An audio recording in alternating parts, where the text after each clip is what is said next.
A disturbing new lawsuit is alleging that WWE founder Vince McMahon sexually abused and trafficked a former employee. The woman, who signed a non-disclosure agreement with McMahon back in 2022, accuses the WWE boss of exploiting her to other workers within the company.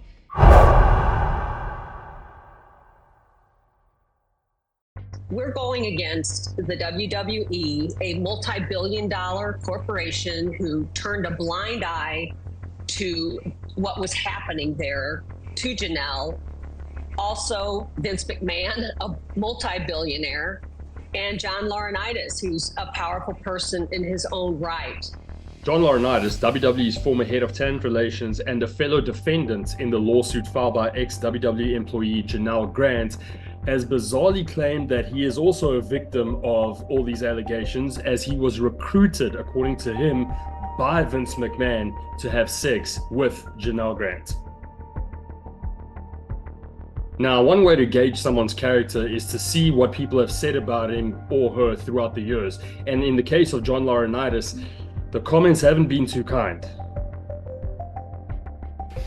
When JR started slowing down and deciding to move back to Oklahoma, and they started grooming, like grooming a werewolf, to groom John Laurinaitis for JR's spot. He couldn't hold his jock, so now he's walking in his shoes.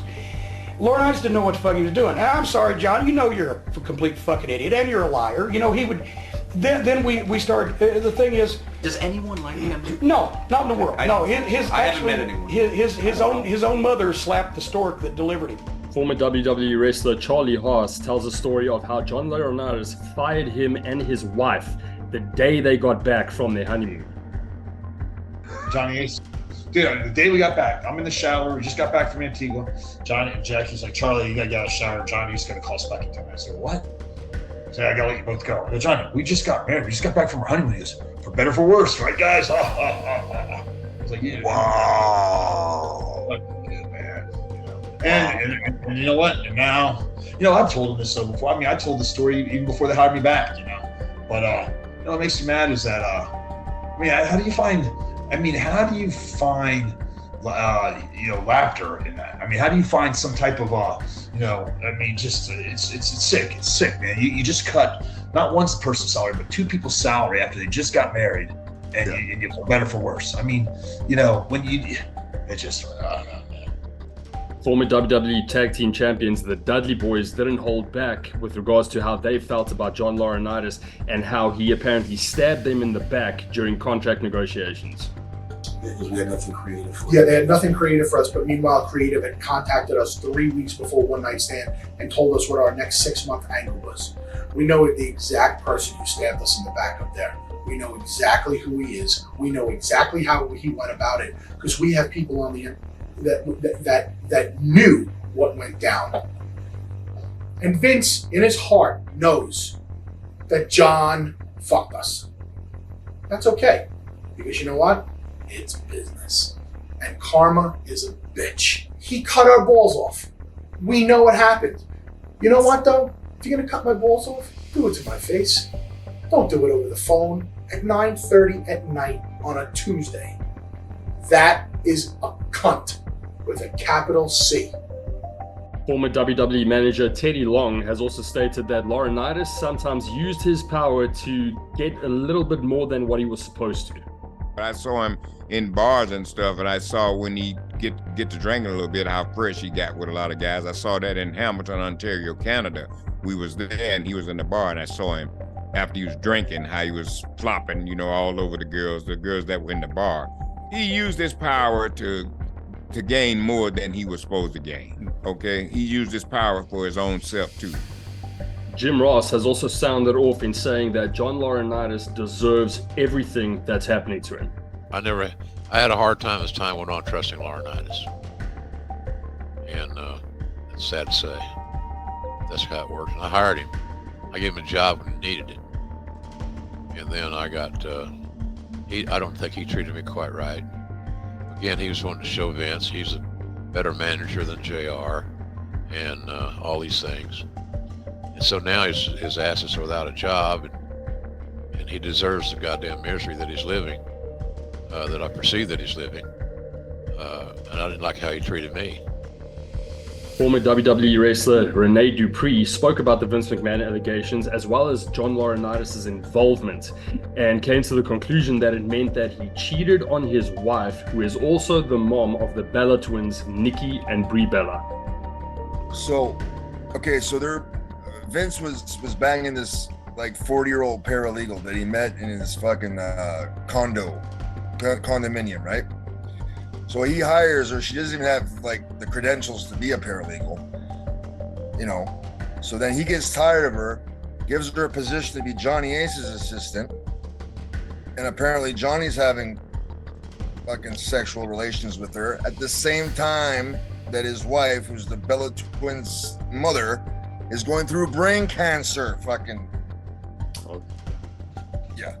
Bella twins Nikki and Brie Garcia are speaking out about the sexual assault and trafficking claims involving WWE founder Vince McMahon and former head of talent relations John Laurinaitis, the twins' stepfather. The twins put out a joint Instagram post saying, "We are shocked and disheartened with the recent allegations against members of the WWE. It's been a lot to process since we found out this past week, just as you all did." They go on to say this is something we don't stand for or condone from anyone, no matter who they are, and we want all women to feel safe and supported in the workplace and their everyday lives.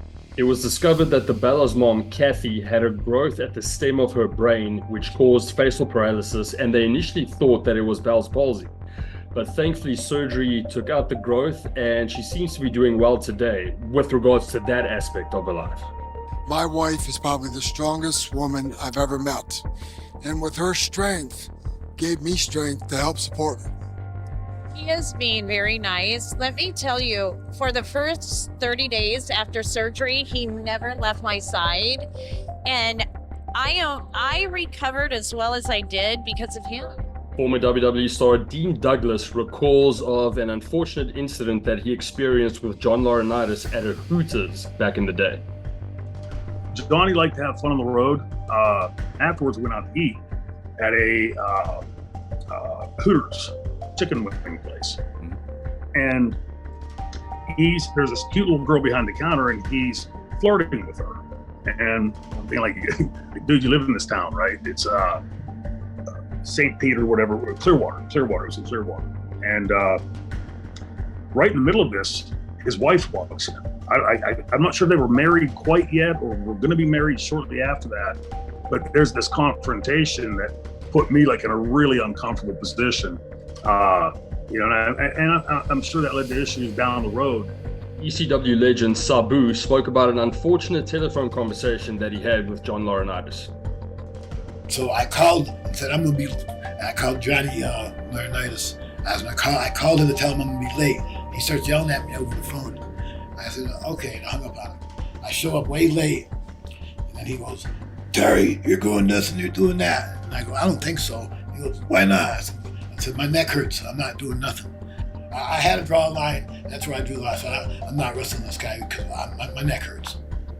And my neck did hurt. Not enough to make me quit a match. I was mad enough to quit a match.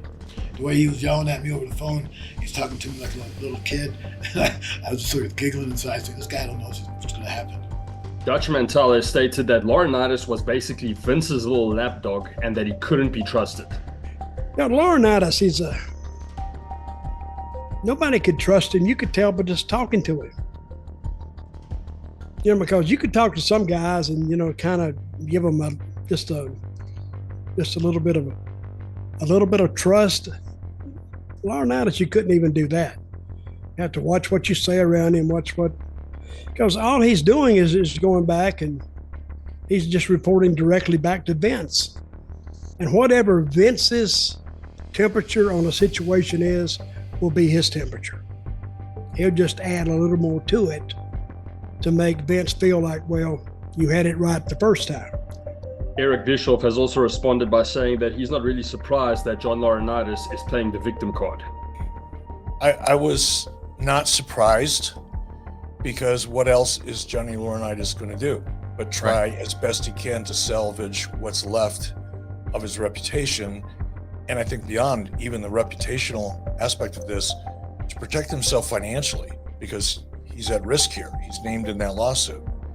Johnny has clearly found an attorney outside of WWE's attorneys and outside of Vince McMahon's attorneys, he's got his own attorney, which opens up the door potentially for the feds to make a deal with Johnny. Now, after listening to all these comments about John Laurinaitis, who wrestled under the ring name Johnny Ace back in the day, seems like your typical corporate suck-up. So what do you guys think? Was he a victim, as he's claiming to be, or was he a willing accomplice with regards to the Vince McMahon allegations? If, obviously, all of these allegations turn out to be true. Let me know what you guys think in the comments, and as always, thanks for watching.